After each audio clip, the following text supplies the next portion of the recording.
We seem to be in an onslaught, like a recurring cycle of crime. It, to some degree, it ebbs and flows, but since the beginning of the COVID quarantine, it seems to be just sort of continual.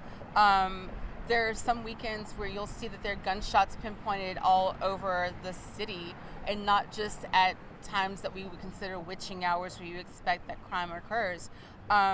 It's very frustrating. It's frustrating to be told, well, we can't stop people from shooting at each other.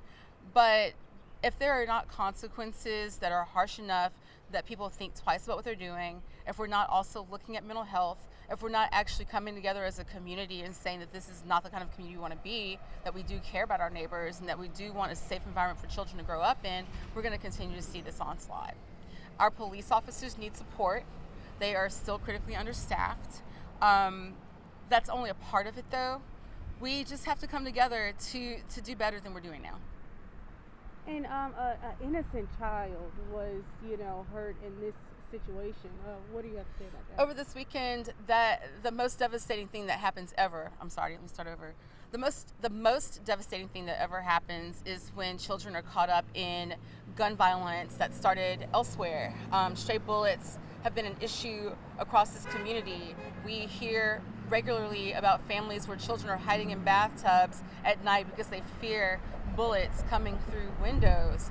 It is unacceptable and completely heartbreaking that this happened over this weekend, and not just because it was a child, that it was visitors to our community that had this happen.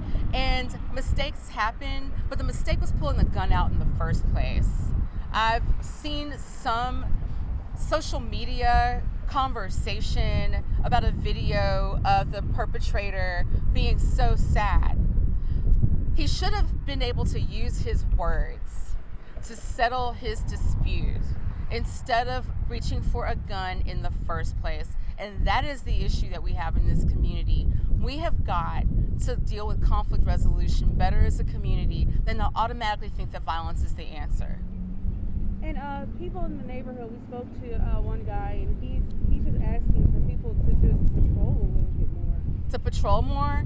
Seeing more of a police presence will be helpful, but the police have to be trained to deal with the issues, and when they actually are able to catch an assailant, to write reports that are strong enough to hold up in court.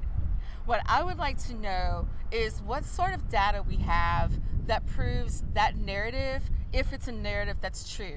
I've been told a number of times that it's hard to prosecute if you don't have the right amount of evidence in the report to hold someone and to hold them to the highest limits of the law.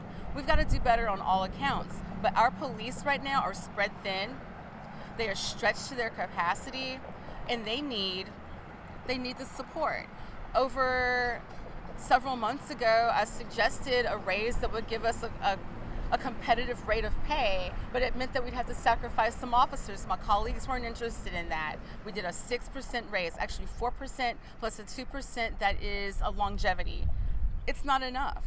It's not enough for us to get staffed up and trained up so that we can actually patrol our community and serve and protect.